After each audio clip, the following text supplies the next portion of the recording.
Bien, el hecho de que dediquemos un apartado específico al grupo del 27 os puede dar una idea aproximada de la importancia, de la relevancia que tiene este grupo dentro de la historia de la literatura española del siglo XX. Efectivamente, es una brillante generación de escritores y, sobre todo, como subrayaremos a continuación, un espléndido grupo de poetas. Bien, ¿por qué Grupo del 27?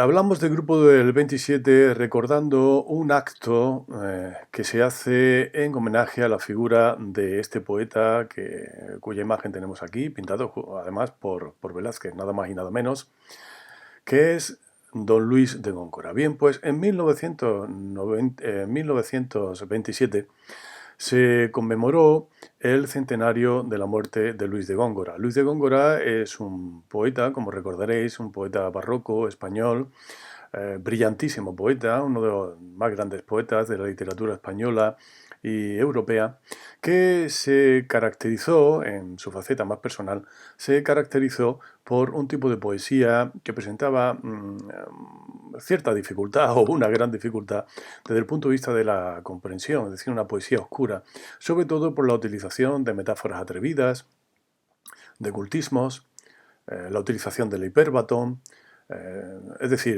la utilización de figuras retóricas que conferían a sus poemas una calidad autónoma, por así decirlo, con respecto a la realidad representada, es decir, incidía mucho en la elaboración formal de la composición. Y además presentaba también la característica de que junto a ese tipo de poesía oscura, de la corriente, que creo que no lo hemos mencionado, la corriente de la que él se considera iniciador, el culteranismo, junto a esa poesía oscura, pues desarrolló también un tipo de poesía popular, de raíz tradicional, una poesía mucho más ligera, en la que demostró también una enorme maestría. En cualquier caso, Luis de Góngora, durante un periodo de tiempo dilatado, durante los siglos XVIII y gran parte del siglo XIX, fue un poeta en cierto sentido olvidado, apreciado por los aficionados a la poesía y los conocedores los estudiosos y conocedores de los poetas barrocos, pero en general, vamos a decirlo así, infravalorado, sobre todo por considerársele un poeta oscuro. Bien, pues en 1927, conmemorando el centenario de la muerte de Luis de Góngora, se celebró un acto en el Ateneo de Sevilla al que acudieron algunos de los representantes del que luego sería denominado como Grupo del 27. Este grupo no se autodenominó Grupo del 27, son los estudiosos los que posteriormente, tomando como símbolo esa fecha de 1927, darían nombre al grupo formado en principio por los que acudieron al acto del Ateneo, pero a los que luego los estudiosos han ido sumando otros nombres que, aunque no estuvieron presentes en ese acto del Ateneo, sí participaban de las inquietudes y de la estética de esos autores. Bien, esos autores efectivamente vieron en Góngora un ejemplo de poeta culto que al mismo tiempo domina las formas populares y sobre todo de un poeta que da una enorme importancia a la elaboración formal y en el que hay un gran componente intelectual a la hora de elaborar los poemas. Esa es la razón de que este grupo se denomine Grupo del 27. También se ha utilizado la denominación de Generación del 27, abarcando autores que no son poetas, autores que trabajan en otros géneros, como ya hicimos alusión a ello cuando hablábamos de la novela, e incluso ha llegado a hablarse de Generación de la República, que es también una denominación bastante acertada, puesto que la República es un hecho trascendente desde el punto de vista histórico que compartieron todos estos autores y que además abre, digamos, en el ámbito del grupo, en el sentido de que no se le referiría únicamente a escritores, por ejemplo, sino que también haría referencia a artistas que trabajaban en otros campos. Bien, en cualquier caso, nosotros nos vamos a centrar en el grupo del 27. Y en relación con el grupo del 27 hablaremos de sus características generales como grupo, de la evolución que se puede observar en la obra de estos escritores y un repertorio de autores y obras que, como veréis, es un repertorio relativamente extenso. Desde el punto de vista de las características generales, lo primero que hay que señalar, como ya hemos aludido a ello anteriormente, es que este grupo del 27 es, ante todo, un brillante grupo de poetas. Incluso se ha llegado a hablar de que este grupo del 27 representa un segundo siglo de oro en la historia de la literatura española en relación con la poesía. Desde esta perspectiva podríamos considerar que autores como Rubén Darío, Juan Ramón Jiménez o Antonio Machado, que son los inmediatamente antecedentes desde el punto de vista generacional a este grupo, podrían ser algo así como el nuevo renacimiento, ¿verdad?, de la literatura española, cuando menos de la poesía española, y el grupo del 27 podría ser ese siglo de oro, ese nuevo siglo de oro de la poesía española. Bueno, al margen de que podamos hablar de siglo de oro, de siglo de plata, lo importante es subrayar sobre todo que se trata de un brillantísimo grupo de poetas. En pocas ocasiones, a lo largo de la historia de la literatura, se presenta un grupo de poetas, en primer lugar, tan nutrido, es decir, del que formen parte tantos representantes, y al mismo tiempo en el que cada uno de ellos muestre una calidad tan señalada y una personalidad tan diferenciada. Si hubiera que señalar una característica general que sintetizara, digamos, los aspectos más distintivos de este grupo de poetas, es que asumen y asimilan corrientes que en un principio pudieran parecer contradictorias. Así, nos encontramos dentro de la obra de estos poetas con un tipo de poesía relacionada con la denominada poesía pura y deshumanizada. Recordad que el término de poesía pura es un término utilizado por Juan Ramón Jiménez, asociado al novecentismo. Es un tipo de poesía muy intelectualizada y deshumanizada en el sentido de que rehúye el sentimentalismo. Es una poesía no antisentimental, sino antisentimentalista, a los excesos sentimentales que a veces lastran, ¿verdad?, la poesía. Y una poesía en la que tiene una gran importancia el componente intelectual. Una poesía que además aspira sobre todo a la depuración formal y a la emoción contenida.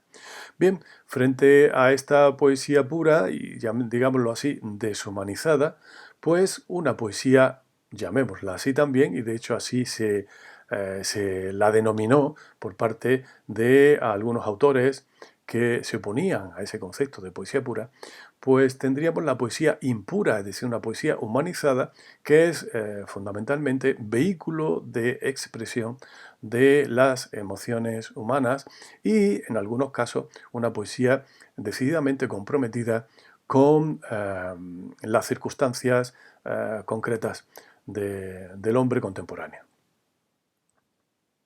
Bien, también se asumen y asimilan y podríamos decir equilibran dentro del grupo una poesía popular con una poesía culta. Efectivamente podemos encontrar ejemplos de dominio y de maestría en el uso de las formas populares y tradicionales, en canciones, romances, y al mismo tiempo un tipo de poesía cultísima, muy elaborada, con la utilización de figuras retóricas y con un lenguaje refinadísimo y que echa mano de las formas propias de la poesía culta tradicional, de formas como por ejemplo el soneto, el endecasílabo, etcétera, etcétera.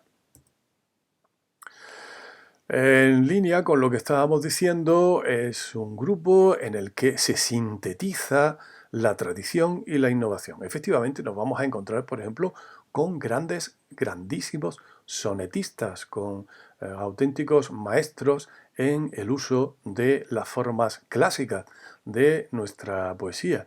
Y al mismo tiempo, en los mismos autores incluso, nos vamos a encontrar con obras en las que se asimila de una manera muy personal las innovaciones aportadas, por ejemplo, por las vanguardias contemporáneas. Por último, señalaremos que es un tipo de poesía donde lo español, la cultura propiamente española, popular y culta, tiene una gran importancia, pero al mismo tiempo es una poesía abierta a las influencias internacionales y que cuando alude al hombre lo hace desde esta perspectiva universal y humanista.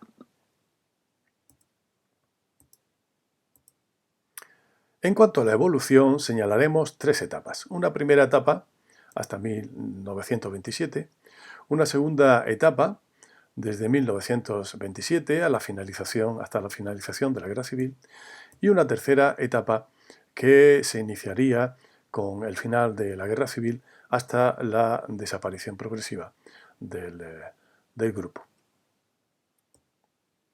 La primera etapa la podemos denominar etapa de tanteo, no deja de ser este un término que utilizamos sobre todo para facilitar la memorización.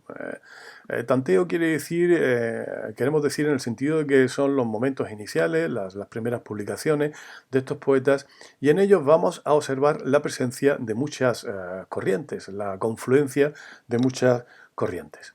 Así, una característica distintiva en este primer momento y que podríamos considerar común a todos los poetas es la importancia que se le da a la metáfora y en general a la forma literaria.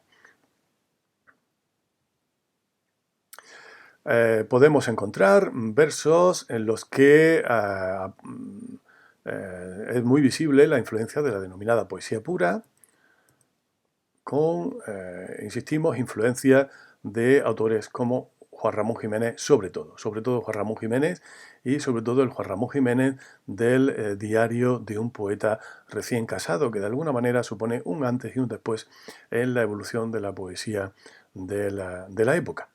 Esta poesía pura, como sabéis, incide sobre todo en la construcción formal del verso y en la decantación, en la contención desde el punto de vista emotivo.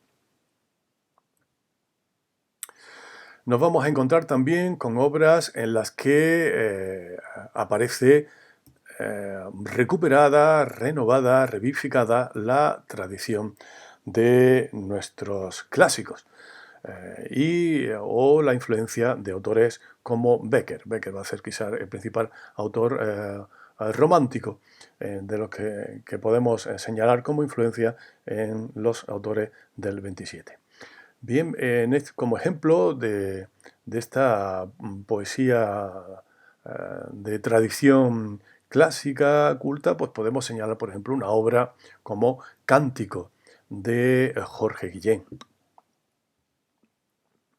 También van a aparecer obras en las que se evidencia la influencia de las vanguardias.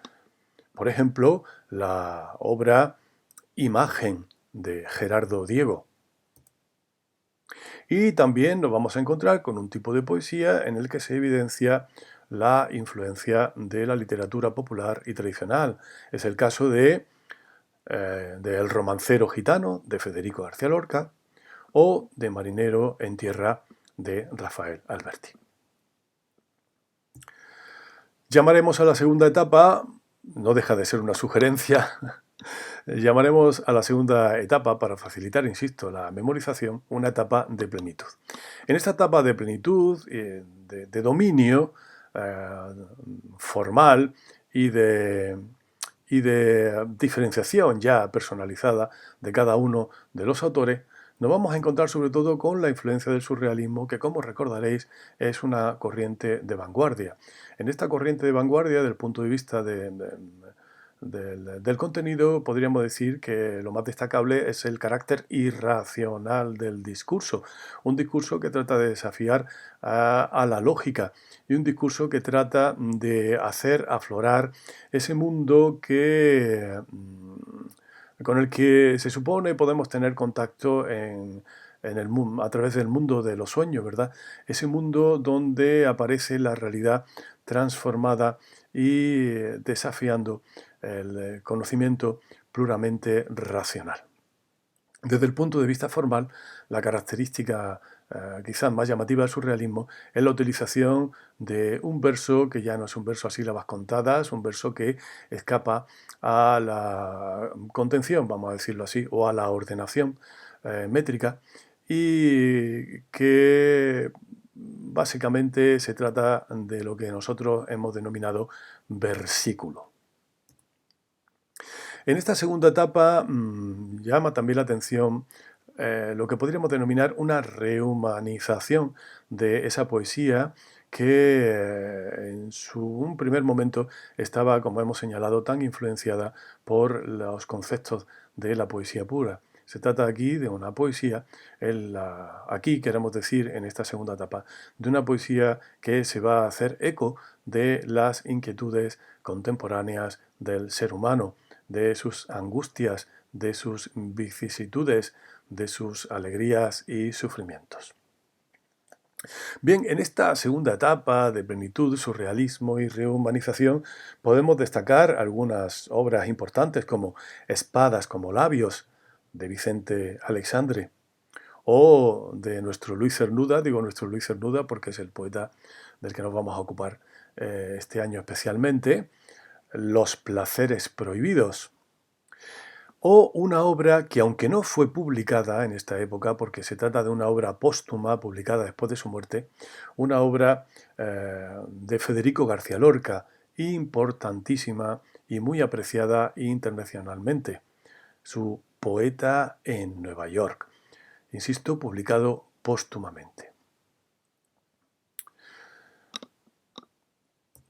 Bien, en la tercera etapa es una etapa de disgregación, podríamos decir. Disgregación del grupo. La disgregación del grupo, si aquí hemos señalado tanteo, plenitud, podríamos señalar ahora disgregación. Quizás sería la característica más destacada, aunque no aparezca aquí reseñada. Bueno, pues en esta etapa de disgregación, de separación del grupo, cabe destacar el asesinato de García Lorca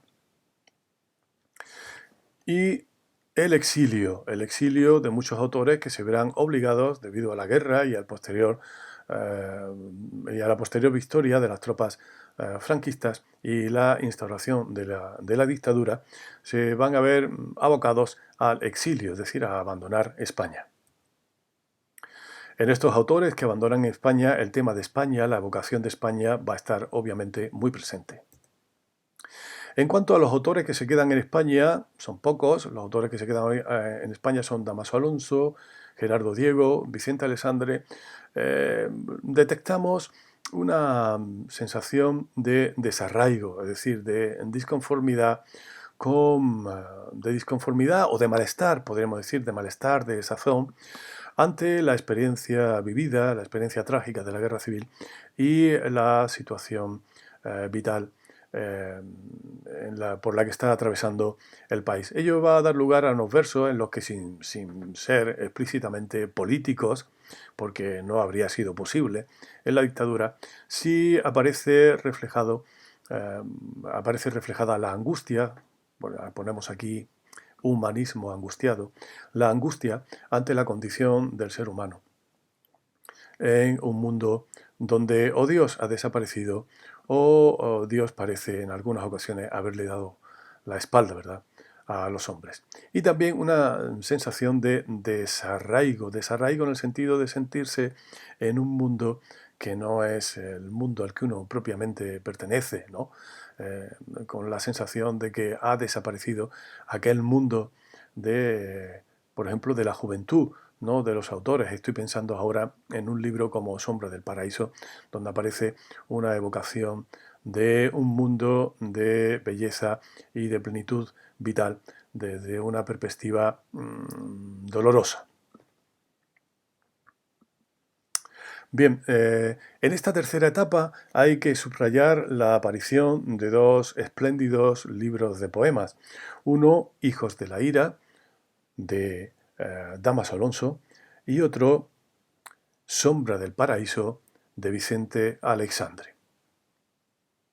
Además, habría que añadir dentro de la línea clasicista el libro Alondra de verdad de Gerardo Diego.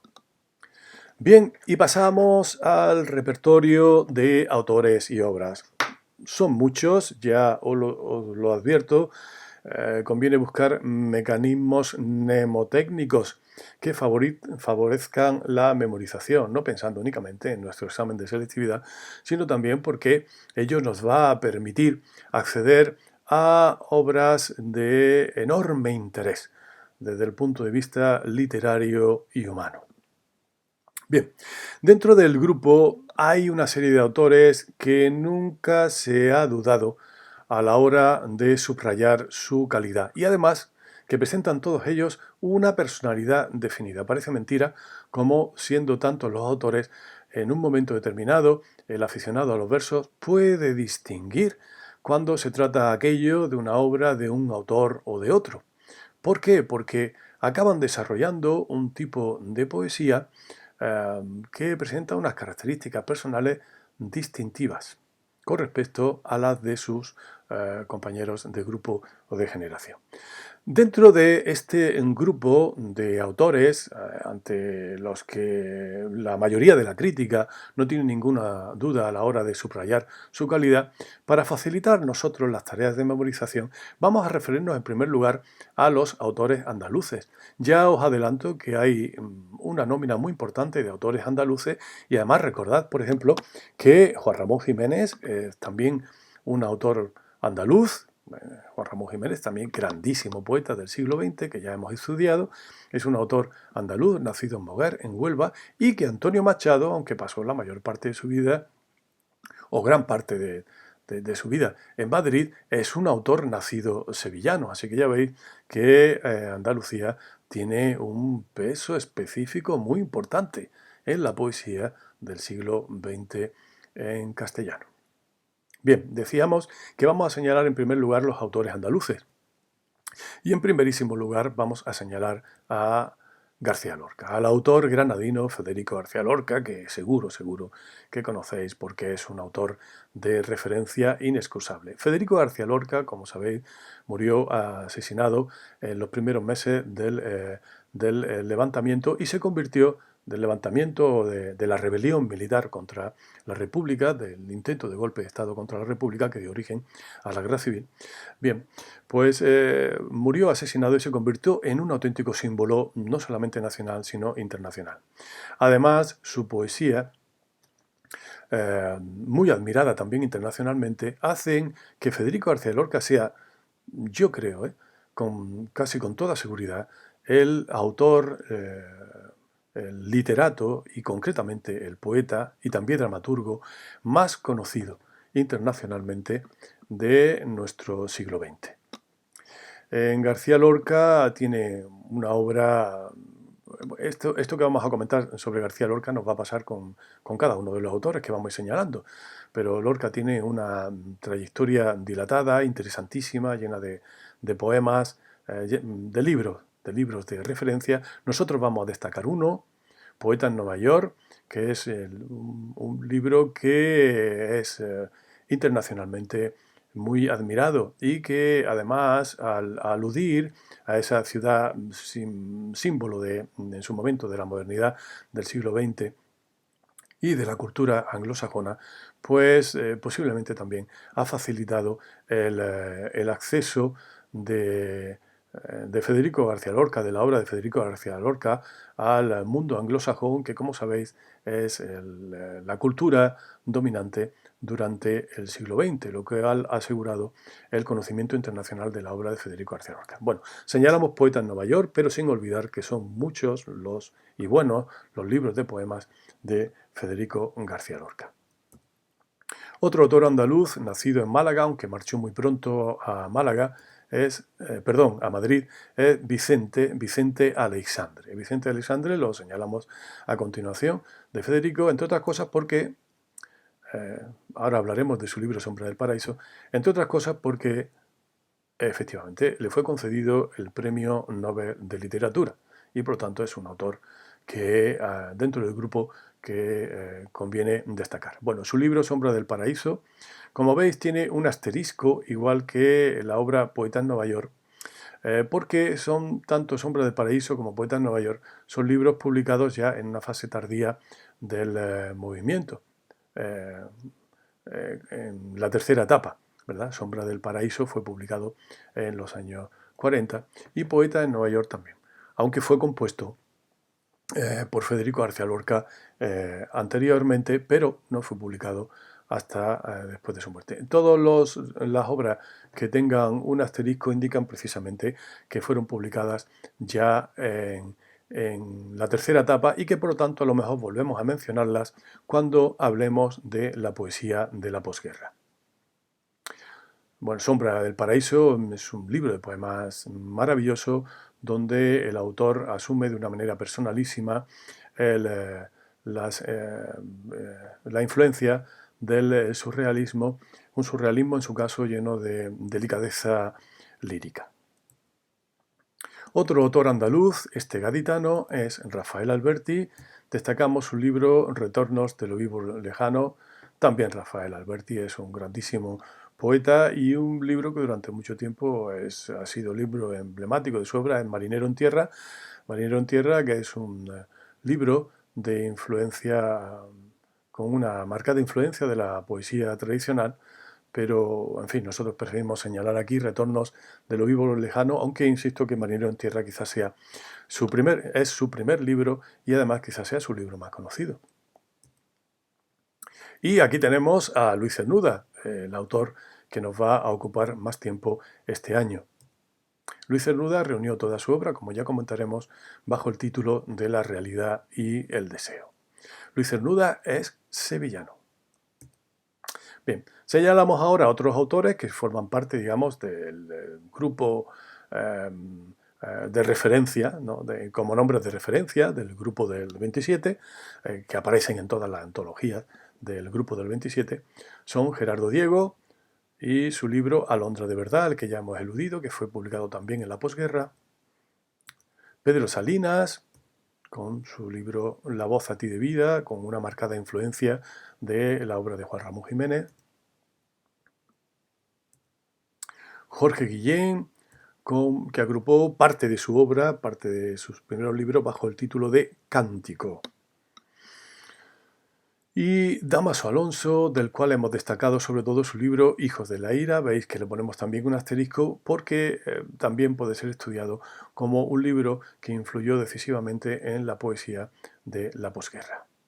Bien, junto a estos que podríamos llamar autores mayores de la generación del 27, no queremos dejar de reseñar también los nombres de Emilio Prados, malagueño, con su libro Cuerpo perseguido, y finalmente Manuel Altol Aguirre, malagueño también, y quizás más conocido por su labor como impresor, más que incluso como autor de poemas.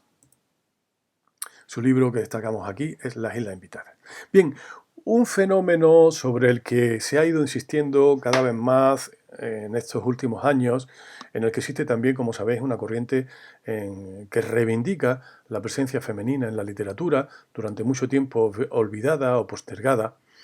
Bien, pues en relación con ese movimiento de recuperación de las figuras femeninas, se ha señalado acertadamente la importancia que tiene este momento desde el punto de vista de la irrupción de muchas voces de mujeres en la creación literaria y que publican su obra. Entonces, desde los últimos años, a este grupo del 27, que se ha estado estudiando durante muchos años, se ha venido a añadir una nómina de autoras. Una nómina de autoras que se ha agrupado bajo una denominación que ha tenido mucho éxito, que ha calado y que se está utilizando en los últimos años. Y esa expresión es las sin sombrero. Se les ha llamado así las sin sombrero. Esta expresión, las sin sombrero, tienen que ver con una anécdota que contaba Maruja Mayo, y es que un día ella, no recuerdo quién era la otra la otra mujer que los acompañaba, pero sí recuerdo que ella, Dalí y Federico García Lorca se pasearon por la Puerta del Sol de Madrid sin sombrero, que entonces era, digamos, una señal de descaro, porque las buenas formas exigían que en el espacio público de la calle, pues hombres y mujeres llevaran la cabeza cubierta. Y ellos decidieron quitarse el sombrero, demandando la necesidad de airear el cerebro, de liberar las ideas que estaban confinadas y aprisionadas por las normas y reglas y convenciones sociales. Y cuenta Maruja Mayo que se escandalizaron tanto los transeúntes que los vieron de esa guisa que llegaron incluso a apedrearlos. Bien, pues esta denominación, la sin sombrero, que no es una denominación que ni muchísimo menos utilizaban estas autoras, pero esta denominación, la sin sombrero, haciendo referencia al hecho de un momento inicial de liberación femenina y de presencia femenina en la literatura, es la que se utiliza para aludir a una serie de autoras que vamos a mencionar a continuación. Serían Josefina de la Torre, y entre su obra destacamos Poemas de la vida, Ernestina de Champurcín, La voz en el viento,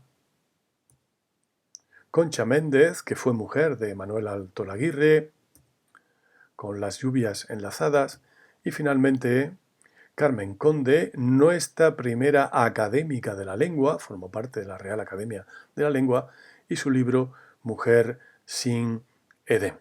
Así que ya veis, un nutrido grupo de poetas al que, frente al núcleo, además del núcleo inicial, se le han ido sumando varios nombres hasta completar esta nómina tan repleta. No os dejéis engañar por el hecho de que aparezcan muchos nombres y muchos títulos, aunque eso dificulte la memorización.